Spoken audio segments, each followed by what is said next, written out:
Assalamualaikum students. Hope you all are doing well.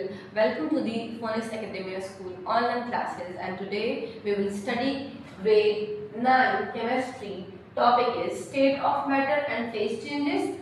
Subtopic is reading and explanation. So students, today we have a new topic, that is branches of chemistry. In it we will study different branches of chemistry today, and the uses of the branches, where these branches are being used, and the explanation of the branches. Basically branches form करने का जो reason है वो ये है easy study. So scientific जो research होती हैं या साइंटिस्ट के लिए या for the student on the academic level to understand the branches, कि ब्रांचेस में क्या होता है कि अगर आप चीज़ों को कैटेगराइज कर देते हैं तो उनकी स्टडी करना आपके लिए इजी होता है, क्योंकि in this world as I told you in the last lecture कि मैटर तो everywhere, matter is everywhere in different states, तो सबको एक साथ पढ़ना it's very much difficult for the scientist and for us as well. So it's being easy for us कि उनको हमने ब्रांचेस में डिवाइड कर दिया है कि वो किस ब्रांच में क्या काम आता है, कौन सी ब्रांच जो है वो किस काम आती है, किस ब्रांच में हम केमिस्ट्री की क्या चीज़ें स्टडी करेंगे. So we are starting from the first branch, that is physical chemistry. Let's read it first and then I will explain it to you all. Physical chemistry. This branch investigates how substances behave at an atomic or molecular level, and physical chemistry is also used to predict and change the rate of reaction and thus optimize the conditions to carry out the reaction on industrial scale. और students let me tell you about physical chemistry. Physical chemistry में हम ये पढ़ते हैं, ये physical का मतलब ये होता है जो आपको प्रॉपर्ली, जो अपेयरेंस वाइज आपको विजिबल हो इजीली, आप उसको अपने हिसाब से हैंडल कर सकें. तो फिजिकल केमिस्ट्री में हम एटम्स, इनके मैटर जो है उसकी स्टडी है बेसिकली केमिस्ट्री. ठीक है, तो मैटर एटम्स और मॉलिक्यूल्स से बना हुआ है, तो एटम्स और मॉलिक्यूल्स जो है, अब हमने फिजिकल केमिस्ट्री में ये पढ़ना है कि जो सब्सटेंसेस हैं, कोई भी सब्सटेंस है, फॉर एग्जाम्पल कोई केमिकल है, कोई मेटल है, तो वो जो सब्सटेंस है वो एटॉमिक और मॉलिक्यूलर लेवल पे जब होगी, यानी कि एटम्स की फॉर्म में होगी या मॉलिक्यूल्स की फॉर्म में होगी, तो वो कैसा बिहेव करेगी, क्या वो इस काम को ऐसे कर, मतलब इस पे ये चीज़ अप्लाई करने से वो क्या रिएक्शन करेगी. तो ये चीज़ें हम पढ़ते हैं फिजिकल केमिस्ट्री के अंदर.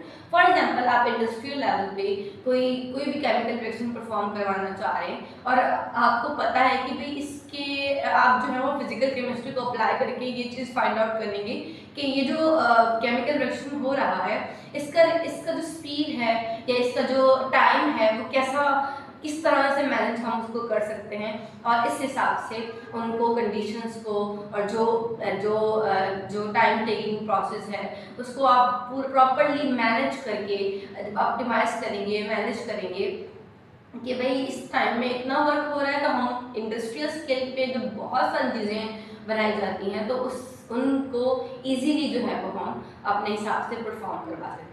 Physical chemistry is the study of substances at a molecular or atomic levels. Okay. Next branch is inorganic chemistry. Inorganic chemistry, inorganic का वर्ड जब आता है तो इसका मतलब ये होता है कि इसमें हम जो है ऐसे कंपाउंड्स के बारे में पढ़ेंगे जिसमें कार्बन या तो बहुत कम होता है या बिल्कुल नहीं होता. ओके, कार्बन बहुत कम होगा या बिल्कुल नहीं होगा.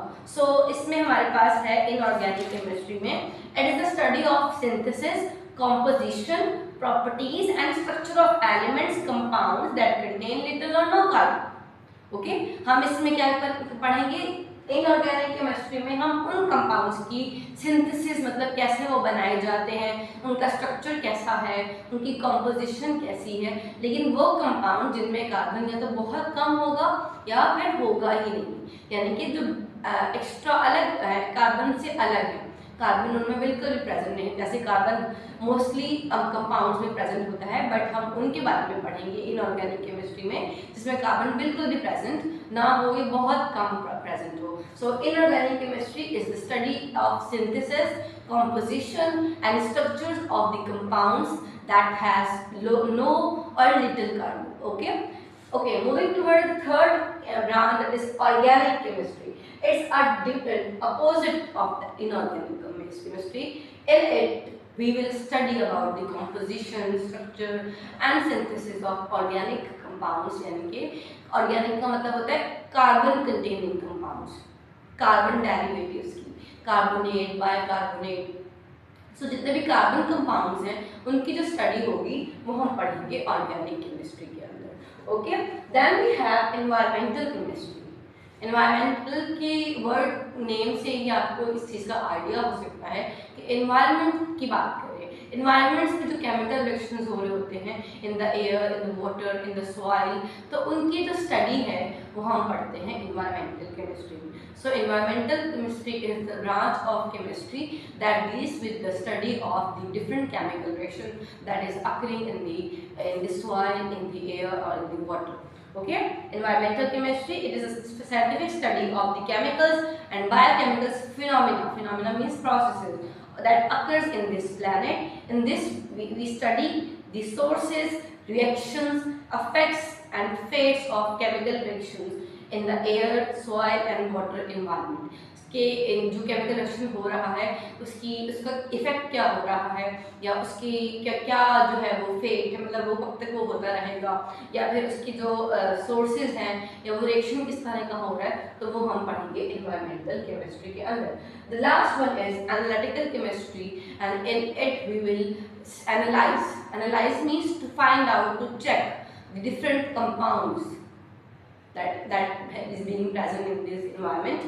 So the branch of chemistry, it deals with the analysis of different substances. It involves separation, identification and determination of the concentration of material things. ठीक है, तो मटीरियल्स हैं इन द एनवायरनमेंट, उसके जो कंसंट्रेशन है, मतलब वो कितने अमाउंट में है, उसकी जो आइडेंटिफिकेशन है, और वो सेपरेट जब हम करते हैं, चीज़ें मिक्स हो जाती हैं, मटेरियल मिक्स हो जाते हैं, केमिकल मटेरियल, तो उनको हम डिफरेंट सेपरेट करेंगे, उनको आइडेंटिफाई करेंगे और उसके अलावा उसको डिटरमाइन करेंगे ये क्या चीज़ है। ठीक है, तो हम एनालिटिकल केमिस्ट्री में एनालाइज करते हैं, फाइंड आउट करते हैं, या उनको हम चेक करते हैं, उनकी कंसंट्रेशन को, उनको डिटरमाइन करते हैं, आइडेंटिफाई करते हैं, सेपरेट करते हैं, तो ये होती है analytical chemistry.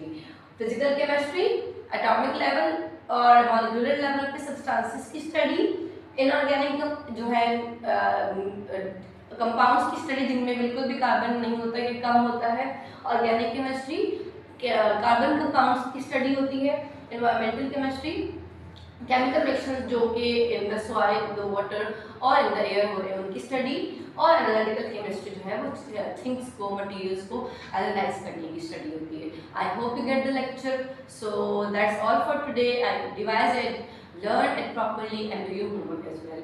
Thank you very much for today. Allah Hafiz.